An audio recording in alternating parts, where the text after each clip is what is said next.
Alright boys, what's good? So today we're going to be talking about some more Ninja. Now this game is not out yet. I am going to be giving away some tester spots. So if you want to enter those or have a chance to win or whatever, all you got to do is be subscribed, join my Discord, and then enter the giveaway. It's that simple. But yeah, I'll be doing them for the next, I guess, week leading up to the release. Obviously not all on the same day, just for everybody like who sees this video later or anything. If you still want to, you still got a chance. But anyways, today I wanted to kind of go over like my whole experience so far, and then tomorrow or something I'll post like a progression or something like that, because I have progressed pretty far and I've recorded all of it. It is a bit buggy, but to be fair, it is still in CC, so I don't expect it to be perfect. So the first striking, very bad thing that we come up with in this game is the price, right? The price is $100 just to get access. Now that is a lot. That's quite a few pesos, if I do say so myself. Now, in fact, this is a big reason why a lot of content creators have so many like wrecks. Me, since I won one of the competitions, I actually have much more than the average content creator. So I have an extra 6 or 5 recommendations. Sorry, I already used one in my giveaway. So I have an extra 5-ish more just to use for you guys. I'll be giving them all away. Most YouTubers have only one, and they usually just, you know, recommend their friend. But for you guys, I'll be doing this. But oh my god, lock in.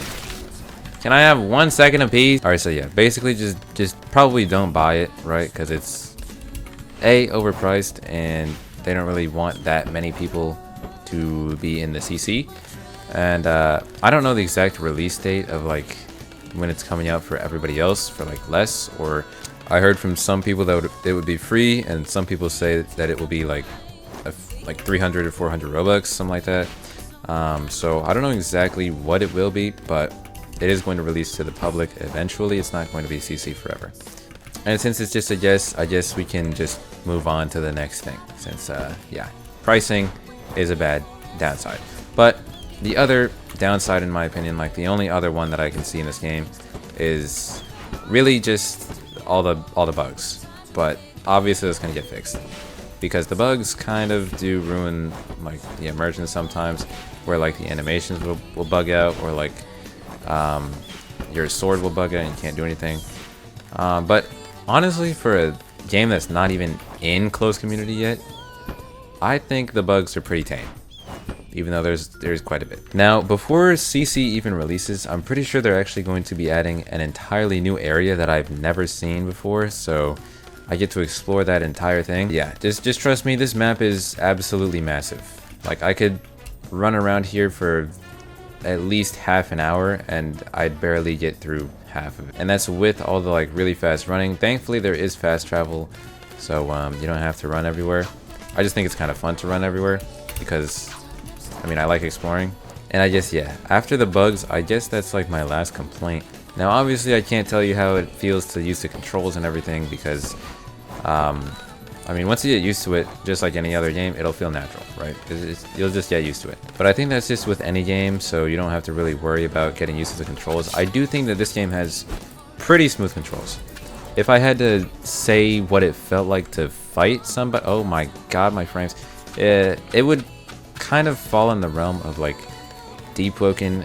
Dude, it's basically Deep Woken x The Strongest Battlegrounds, okay? If I had to rank anything, or like just say what it's like, okay? And I'm not talking about new Deep Woken with all the spamming and stuff. I'm talking about old Deep Woken. At least that's what it feels like mid and early game, because a lot of the time when you're playing this game, when you first start off, you're not gonna have like any skills at all. It's mostly just M1s and maybe a few skills. If you can see my hotbar, all of these skills are just sword skills, which sword skills even still take a bit to learn how to get. And I'm not going to tell you like where to go, what to get, or how to get everything, stuff like that, because this isn't it's not a like progression guide. This is just telling you how the game is. There's just weapons, there's different weapons, which is kind of like skill trees, but Basically, the weapons give you different weapon skills. So like for example, the kunai will have different skills than like a bow staff, and the bow staff will have different skills than a sword or a great sword, or you know, you get what I'm saying, like a fist, stuff like that. Your weapon is like your class, and then on top of that you have your magic, which is your Tao. Now Tao in this game is kind of like your life force energy thing. It basically, just think of it as like Chi from Naruto. This game draws a lot of similarities from other games, and I'll explain an example of the systems in this game using other games in a second. But basically, Tao is magic, right? There's 4 magics, or 5 magics, I think, right now. So yeah, as I was saying, there's different classes like this one. This is my other slot, has Fist. They have different skills, different crits, different ways to play it, different attacks, stuff like that, you know what I mean? So there's different stuff for every class. They have different swing speed. And basically, you're going to start off with 1 Tao, and that'll be like the Tao that you keep forever unless you want to re-roll it. And in which case, I mean, you can, but then you can't use the other one. So yeah. Anyways, the Tao that are currently in the game are water, fire, wind, lightning, wood, and I think that's it. Yeah. Okay, yeah, that's it. They should be adding more in the future, because obviously there is more in Hell's Paradise, the actual anime. I'm assuming they're probably going to be adding Yuzuriha's, or whatever her name is, because hers is pretty sick. Now, those are all the things that affect combat the most, other than your stats, which, if I'll just give you like a brief look at the stat skill tree right now. You press P, you go in here. I'm not going to explain it in depth too much. You've got all these stats. They do different things. This is your HP. This is your mana. This is your M1 damage. This is your like damage scaling for magic. This is your speed, and this is your damage scaling for non-magic. Right? That's all you need to know. Very simple. Now, the early game for this game is probably, I think it's one of the most fun parts, because you kind of get to learn all the controls, and it's really fun to learn the movement and all that stuff. And I thought it was very enjoyable. I think that the only things that I think that they should add in like the map and the quests and stuff is, number one, a lot of the map is kind of, I think it's placed wrong. Like sometimes a rock or something will be floating above the ground slightly, and it's just kind of weird. Next thing that I noticed is there's not a lot of NPCs. Like there's some bandits that you can fight around the map, but other than that, there's not like interactable NPCs or like a NPC that you talk to buy stuff. They're just kind of like, there's only a few. Like there's 1 blacksmith, there's 1 weapon seller, there's 2 merchants maybe.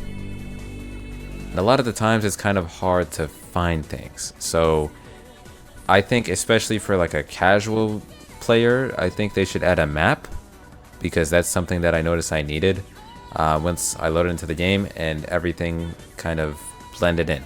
I had to get used to the map, and it took quite a bit. Maybe that's their intention, I don't know, but I think it would be a good idea just to, you know, maybe add a map or something, because I'm pretty sure I've wasted about a good bit of time walking around the map doing nothing because I don't know where I'm going.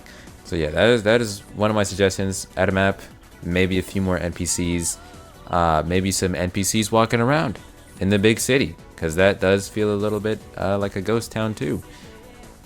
Maybe you could add a few NPCs, maybe just some more standing NPCs. That'd be fine.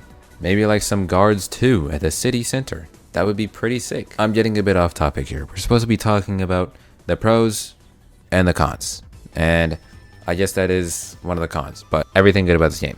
All right, so let's just blitz through it. Combat, really good. The combat feels like Sekiro, Deep Woken, Strongest Battlegrounds, a mix of a lot of things. The progression, to be a bit more in-depth than before, there is a bit of an interesting wiping system. It is a permadeath game, so it is kind of similar to Deep Woken. And the way it works is like Sifu. Now, if you haven't played Sifu, I mean, I've never even heard of it until today, so I guess I wouldn't blame you. There's a system called age in this game, and basically how old you are determines how many times you've died. So say you've died like one time, then you'll gain a year onto your life, and the more you die, the more times you the more you age, basically. So it'll be exponential how much you age. It won't be just like 1 year, 1 year, 1 year, 1 year. You know what I'm saying? Like, it'll be incremental how many years you lose. You can reduce this by just sitting in game for like 15 minutes, and then your death will go away, and then you can die again without gaining any age. I'm not sure how you reduce your age, but I heard that there was a method, so we'll just have to wait until that's released. On top of that, there is 2 factions for your progression, which is the executioner and the criminals. So executioners are kind of I mean, exactly what they sound like. If you haven't watched the anime, which is Hell's Paradise, I do recommend you go do that, because it is a good anime. But if you haven't, I'll just explain it real quick. Criminals, they're like ninja, right? They're just basically ninja. The executioners are people that hunt these ninja and also execute them. Now, as of currently, I don't think that these different factions do much, other than the fact that you can't queue with the opposite faction, and you get slightly different missions. Other than that, it's kind of the same thing, as far as I'm aware. They have basically the same progression, the same everything other than their outfits, and obviously their missions are slightly different. I do hope they'll have some more faction exclusive things in the future. Like, for example, executioners have like a headquarters, or they have different progression things or different things to unlock, and maybe a different mode. That'd be pretty sick. As of now, they just kind of feel basically the same, so you can kind of just pick whatever you want. Doesn't really matter. Just know whatever you pick, you will be targeting the other faction, so just keep that in mind. Now, I heard that there was a lot of endgame things inside of this game that you can unlock, such as like Tau, and then things beyond Tau that I'm not actually even sure about. And also, I probably wouldn't want to leak anyways, so I'm not going to talk about it. But just know that there is a lot of things even past unlocking Tau, and even unlocking your Tau will take you like days, like at least a few days. So now that we've talked about the progression, next thing I want to talk about is the maps. Now, they just sneaked the new Paradise Island, or basically this Paradise Island should be endgame. This should be like past where I'm at, or where the current endgame is at. So it's going to be pretty far in, right? Obviously. And there should be more locations, even in like the base area. Oop, I just hit my mic. Even in the base area. Overall, the maps are really expansive. They feel really fun to travel around because of the gliding and the running and the climbing. It all feels so smooth. I actually love the movement, which brings me into the next topic, the movement / PvP. Now, the movement and PvP in this game kind of go hand in hand. You got to be good at movement to be good at PvP. Now, of course, you're not going to be like squirrel diving to your opponents all the time. Now, this game has a bit more controls than your average parry-based game like Deep Woken or something. So basically, you've got a counter move that everybody starts off with, right? If you press X, you'll get like a few seconds of a counter. Now, everybody just starts off with this. It's basic. No matter what combat style you go, you will have the... And it basically just staggers your opponent if they hit it. It has a pretty short window, but if you hit it, it is really good. On top of that, you have an air counter, where if you press space and then right click, then you'll perform like a little air counter, and if your opponent gets like close and hits you, then you'll just attack them back. It's also pretty good for catching runners, because I'm pretty sure you can actually grab people with it. Anyways, you also have a aerial attack, and you can up tilt in this game and down slam, which is pretty cool. I don't think you can air combo, like after the up tilt. You can't just like, you know, GPO up with them or ABA combo them in the sky. It's not like that.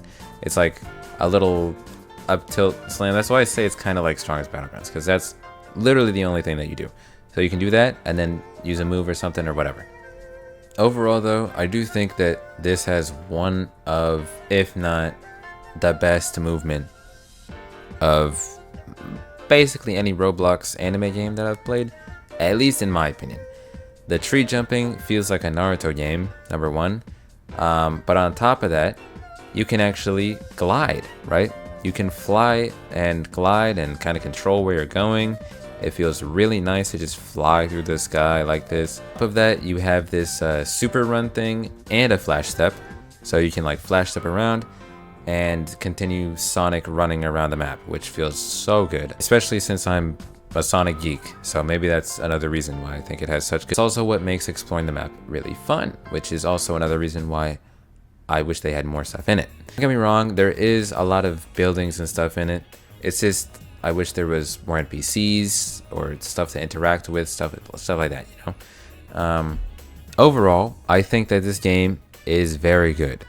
I think that it has a lot of potential, and especially once they start updating it more, you know, adding more stuff in, especially once we get to like the actual release, not CC, then I think it's going to be fully ready, because right now it feels like a really good game already.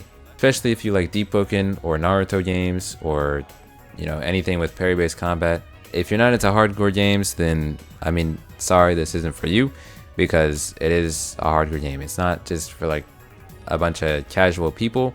On those NPC missions, you will get hunted by other players, so watch out for that. But yeah, my final thoughts on the game, as of right now, because I'm not endgame, the game isn't finished. This isn't like the end-all be-all opinion, especially not for the future. So if the game is more developed in the future, then I'll talk about it again. It's not worth $100. I'll always be saying it's not worth $100. Never in my life will I think that this game, any Roblox game, is worth $100. But I do think that it is a really good game. So that is my final opinion. Do with that as you will. On top of that, I'm pretty sure most of the Roblox community isn't gonna have the facilities to do that. A lot of the Roblox player base is children and, you know, younger kids and stuff like that. I don't think they're gonna have $100 laying around to buy a Roblox game. And even if you did, I'd say maybe go get Elden Ring or something like that. But don't get me wrong, the game is super fun. It's really good. But yeah, that's gonna be about it for the video. Hope you guys enjoyed, and I'll see you guys tomorrow. Peace. Woke up looking for the broccoli. High key, keep a horn on me. That could my seat. IP ownership. The blueprint is by me. Mr. Get Off. I get off at my feet.